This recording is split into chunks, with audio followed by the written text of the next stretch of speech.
When determining what to charge to rewire a house after the wiring has been stolen, there are several factors to consider. Firstly, responsibility for the damage is critical.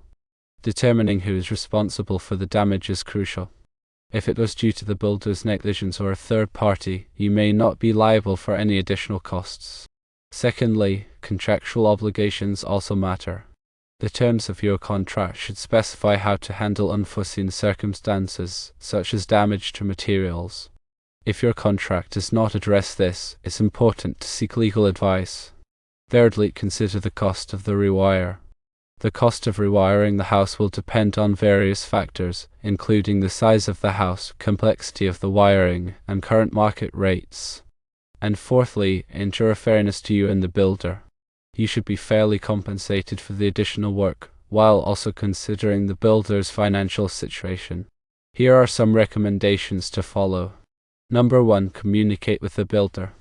Discuss the situation with the builder and determine the cause of the damage.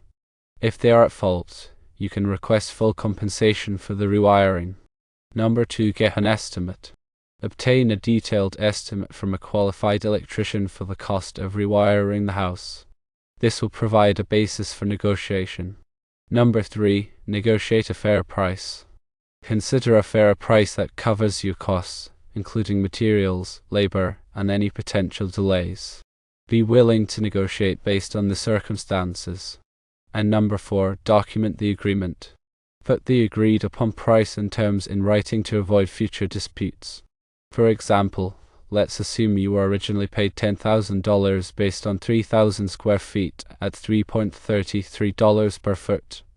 If the square footage and your hourly rate remain the same, you could charge the same per foot for the rewiring.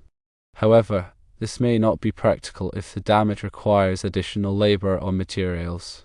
In this example, you could propose charging $3.75 per foot for the rewiring to account for the increased costs.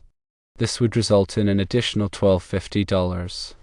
Remember, it's important to approach this situation professionally and to find a fair solution that works for both parties.